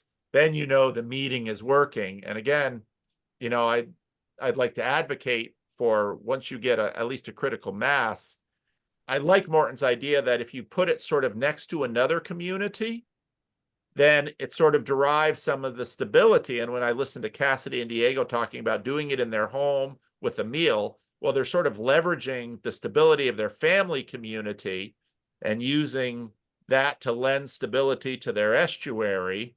And then, but of course, the estuary is open. And so then you begin to add people, and the growth is slow, but I think, what Bas said about community is really important. There's way too many people who are biologically, if you have something that is very fast growing in your body, it's probably cancer. Slow growth is good. And don't be afraid of having a small estuary meeting that is very faithful and very regular, and you get a little few more, and it just grows slowly. We call that healthy. Now, grow as you go. Yeah. You can't really do it the other way. Yeah. You know, I think, yeah, because I think sometimes we hear people talk about estuary and we need structure, and it's like, yes, that's a good thing, but you don't make a football stadium when the only game that's being played is in the backyard. You have to wait until it develops enough and gets enough popularity that you're going to be able to fill that stadium and make it sustainable. So like, how do we do that? It's kind of that temptation of like, oh, well, we just have to do more. Well, just do what you can now. It's like one step at a time. That's like with everything. It's not just estuary. It's like, you know, for me, there's been a lot of struggle of like, how do I integrate here in the Netherlands? Because I really love living here. There's like my whole life slipped around this most beautiful thing in the world, but it's hard in this way that's really hard to describe, because it's like, oh, I have to stay home. I have to be a housewife. Why is that hard? Like in many ways it's easy, and in many ways it's much more rewarding what I did before. But there's that tension of like, okay, how do you be a full human? Not just a mommy folding clothes or a businesswoman taking over the world. It's like, how do you find a way to do both? Because, you know, in some ways, isn't that the call of womanhood, to bring life and then bear it and protect it? Yeah, there must be a foot on the snake. Huh? There's not only the holding the baby. Yeah, and like, you know, I have a 5-star baby, as Diego likes to say. So it's a wonderful baby. Yeah. So it makes it so easy, but yeah, and then there's always that tension in like myself, because, you know, I have not been perfect in my life, and I have things out of my control that can make me fail in an instant. How do you do that well and take those steps that are scary to think, oh, well, what if I fail again? Yeah, there's not like that clear answer. Like sometimes, you know, this kind of goes home with like the church stuff too, right? Like, what do you do with church? Do you stay at the church that you've lived in your whole life because that's where your parents brought you and you feel comfortable?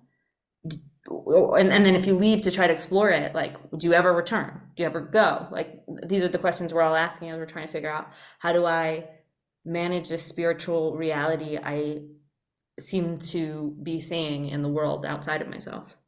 And that's very difficult. And, you know, for myself, that journey has taken me out of my personal home, being Phoenix, Arizona, and my church home, which is non-denominational evangelical Protestantism.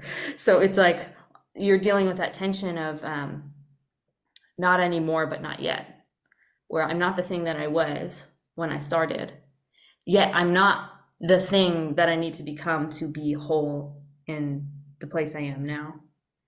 And that tension becomes so much harder when you have a baby and a child, because you're basically tethering yourself to them and climbing the most rigorous mountain that you could ever do possible. So you can't just jump off the mountain because they're coming down with you. You really have to like be cautious with every step.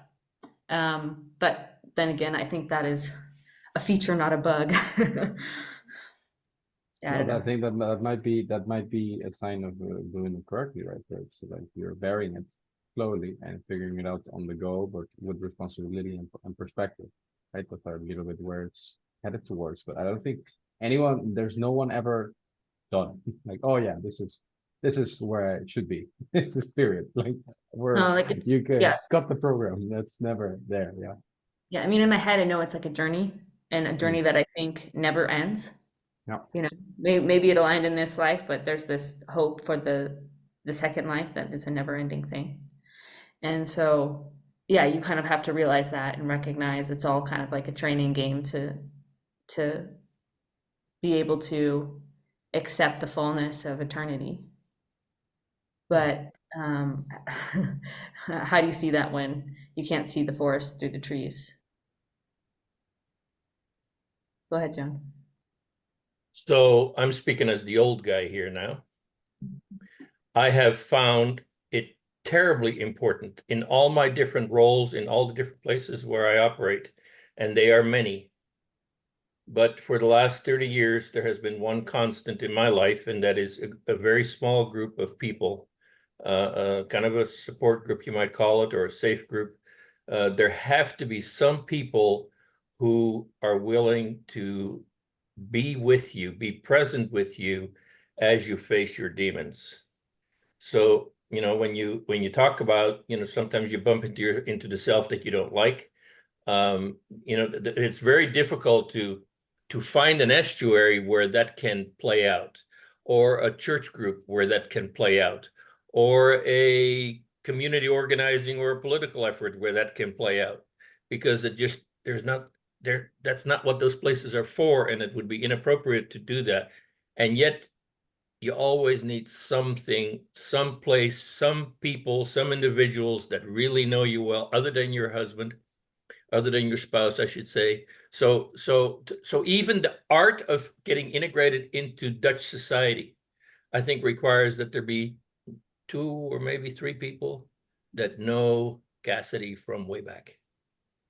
Cassidy, the way she is right now, and with all the chaos that surrounds it, and that you can be really open with and trust them, and where it's a mutual thing too, where it's not just you using that group for your benefit, but to be part of that as an organic way to relate to your own identity and your own progress, and not let that filter into other efforts that are important to you, but where there is not really the opportunity to go deep like that in a very personal way. Yeah, and I do have a lot of good friends, and I do have some of those people that I think it's slowly opening the door to like being deep, long life friendships. The problem is it takes time, and sometimes I think God is a dry farmer, where he holds off water for you at times so that your roots go deeper. And so, yeah, that's what it feels like. It's like, okay, I'm being dry farmed, so you just better like, you better like dig deep during the drought. The drought. Because yeah, the water will come, but yeah, you sometimes have to be withheld those things so that you can actually dig roots that are gonna hold.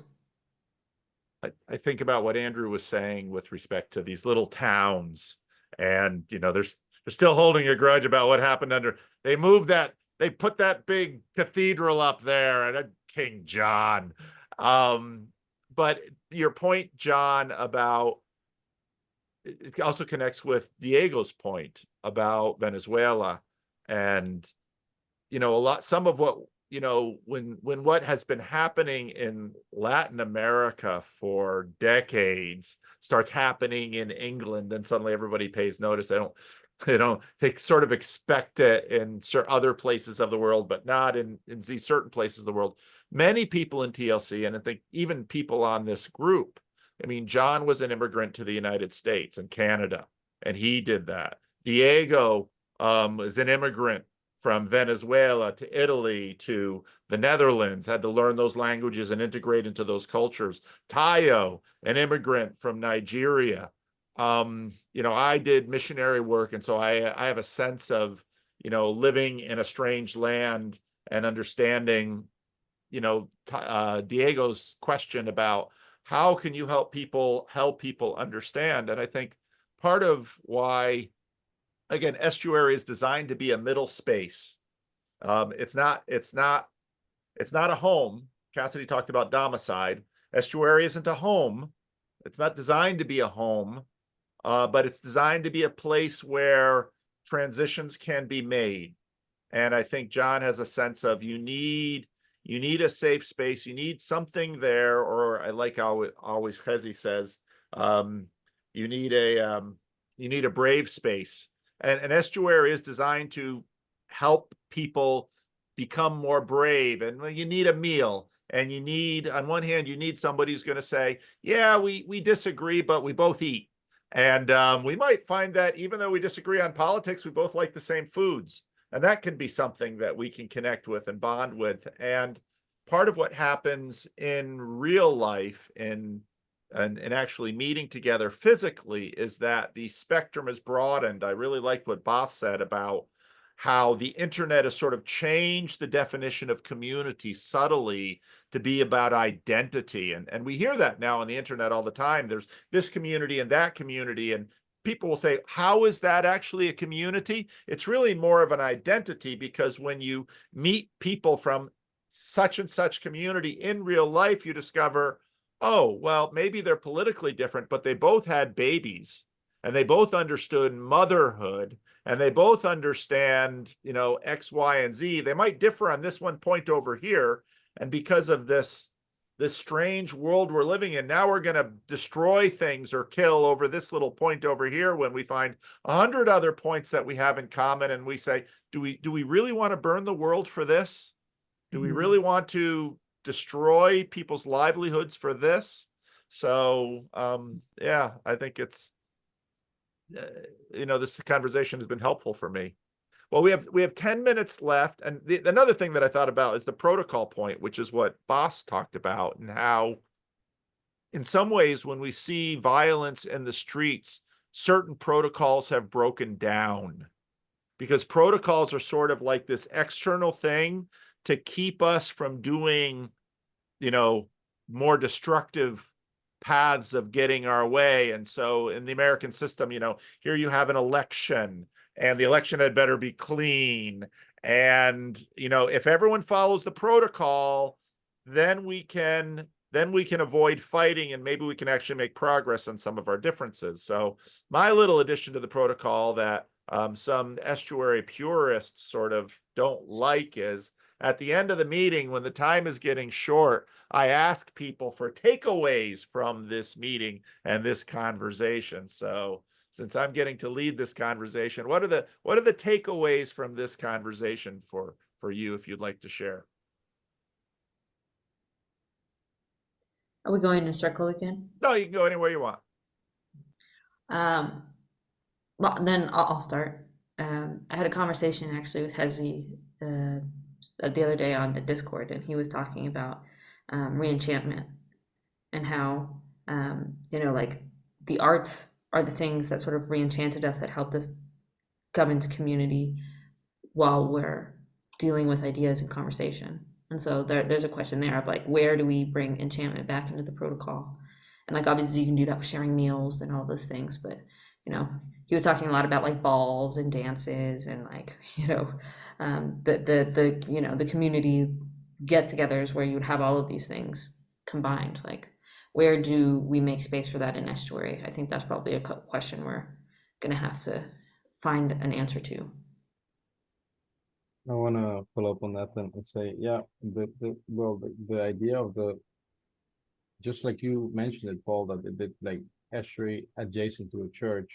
I think estuary adjacent to any other community is also a valuable. I think there might be a lot of value to be there again, because again, not everyone in the estuary will want to play football, you know, and do some picnics, you know, and that really would enable a different way of relating that, yeah, maybe was enabled through being able to, well, start out somewhere where they could meet first in the first place. Yeah, I take away also every time, I think, Cassidy, you are not born storyteller. So every time I have a chat with you, I come out more convinced that story is the medium through which to communicate with people, because the things that I can remember and play back in my head are related to things you mentioned about your own personal experiences. So yeah, I leave with a renewed sense of the power of this story.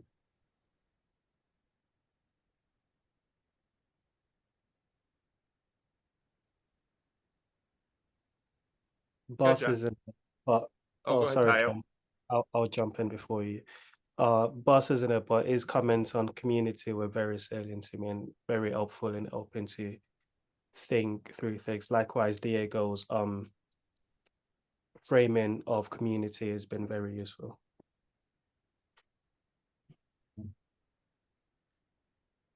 Go ahead, John. Yeah, I would like to at least remind the audience one more time of the sequence of events. Well, I'm pretty let's sure. wait for other takeaways, and I'll give you the last word, John. How about Okay, that? fine. That's perfect. That's perfect. Any other That's takeaway perfect. thoughts before John does the promotional thing? It's a very simple one. I think this has stimulated me, I think, to have another crack at trying to put an estuary together, and not just be put off by the difficulties of doing it in Salisbury. So yeah, I'll see if I can manage something this time. All right, thank you. Don't hold your breath, guys. We trust you, Andrew. You're a determined guy. Yeah, for me, it's also just inspiring to be part of, for the first time, from the beginning, an estuary group. So, yeah, it's nice to see it in action. Thank you, Morton. All right, Van Donk, let us have it. Go I think summarize people, the whole thing. Make it organized and clear so people will want to come. I think John, before you do, Paul, what's your takeaway? You didn't put anything on the table, but you can give a takeaway. Okay. Don't give him the floor. It'll take him 10 minutes just to get it out of his system. I also was really struck by the community thing, and a lot of my takeaways through it, how globalization plays into this. Andrew's comments about the community, Diego's comments about Venezuela, and then Cassidy's comments about domicide. I mean, part of what we're dealing with right now, just this morning, I was listening to this unheard discussion about, what's been happening in Ireland and England, because I haven't been terribly aware of that. So I've been paying a little more attention to it now. But so much of this is domicide, where people are moving in the world, but people aren't just these thin things. They're rich, and they've got ideas and notions and religions and cultures and politics. And we're living in a very live time. And, I really agree with Jordan Hall's tweet that we've got to get a handle on race, culture, and migration. And because we can't just be killing each other, or so. And I think Boss's comment about community really struck me. How here's this word, and we think, okay, this word is fixed and its meanings is fixed, but words are very alive. And as the meaning of the word changes, well, then suddenly, I'm going to talk about the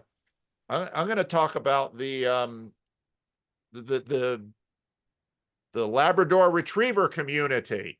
And it's like, is that a community?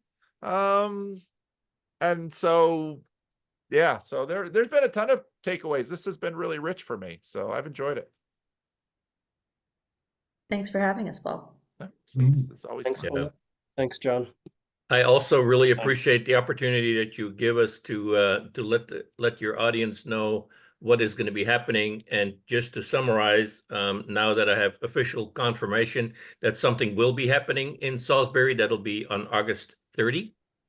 And I'm sorry, John, that was not confirmation. Something will definitely be happening. Nah, it'll happen. It'll happen. I'm confident. I'm See, confident. Yeah, Andrew, you open the door a little bit, and he just pulls it open. And by the same token, I'm extremely pleased to be able to participate, however briefly, with what is normally happening in London on the 31st on Saturday. I can't wait to see your group, Taio. Very much looking forward to it. Morton, I don't know what we're going to be able to pull off, but I'm looking forward to meeting your family, and to be able to sit with my guest at your table and to find out, how the estuary world can be opened up for your experience, and how that can happen. And then to come to the Netherlands and to be with Job in Sliedrecht, and meet his pastor and those people, and however small that group is going to be, everyone would be welcome. And I hope the room will definitely be big enough. Don't worry about it. And he says he'll serve coffee. And then that'll be on Sunday the 22nd, and on a Monday the 23rd, we'll be in Zaandam, which is next to Amsterdam. So all of you Amsterdam people, if you want to come to the Zaandam, make sure you find the address in the notes. Then on the following Tuesday, Cassidy and Bus and Aaron will be hosting us in what it's going to be at your home, Cassidy? Yeah, in Kulenburg. In So Keulenburg. Okay. It's about 20 And- minutes outside of Utrecht, so pretty central Netherlands. Wonderful, wonderful. And that's the So- same place where we do the week or monthly open house. I'm not sure. I was talking to my husband. We might not do it this month because we're doing the Tuesday instead. But that's open to any Dutch estuary who wants to give people a place where they can come without having to do a protocol, like bring your wives, bring your friends, kind of get in without having to sit and do this weird ritual that we all sit around doing. So yeah. Love it. So that's Tuesday in Keulenburg, and then Wednesday we would be in Diego's new house in Tiel. Again, the idea of being able to do things in different parts of the country to enable people from those different parts of the country not to have to get on the train and to do things locally in their own community, that seems like an attractive thing to do. Finally, your comments about immigration, Paul, I thought were incredibly salient in that we do live in a world of enormous demographic movement from one place to the other. And some people do think that it is up to them to preserve their communities and remain separate from the place where they go. And there are other people who really feel strongly that, like Cassidy said, they want to be somewhat more integrated into the community that they immigrated into. And Estuary, it seems like, can be a great tool to find out what's really going on around you and to be able to insert yourself in there on your own terms and nevertheless be exposed to the new culture that you become a part of. So that's a worldwide concept that's happening in the United States, all over Europe, and in Australia and other places. And so stay tuned. More estuaries coming your way. You would think John Van Donk is making money from this with the amount that he tries to sell it. In fact, John is not making any money from this at all. So, oh, what a Hollander! Thank you all. Go ahead, Cassidy.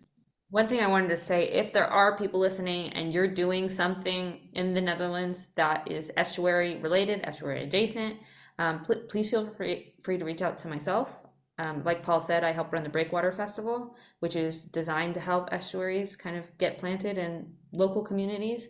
We did it last year in the Netherlands. We're going to do it again in the Netherlands. So if you want to be a part of that, you want help to grow your group, whatever you're doing, I'm probably the person to contact to connect you with the right people and what we can do so we can all kind of be working on this project together and not just individually trying to build some community thing. Okay, Taio. And likewise for the UK, if anyone's doing anything estuarily, I would like to help if I can. And I was interested, Taio, what is that conference that's connected with Elizabeth Oldfield that you sort of networked with? The Realization Festival. Okay.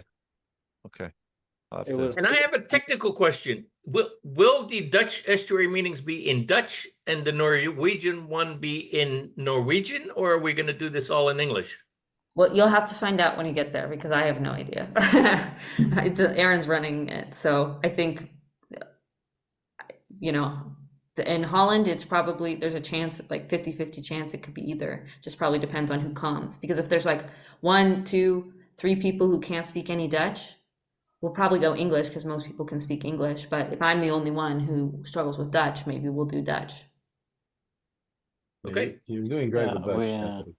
We will do it in English when you're there, I think, because we want your insights. So. Van Donk hasn't learned Norwegian yet? What have you been doing with your time, Van Donk? All right. Sounds similar to Dutch, so. Hey, Diego could learn it like this. I mean, he picks up languages like nothing. I think Norwegian is just like Frisian. Okay, we'll try Norwegian with you.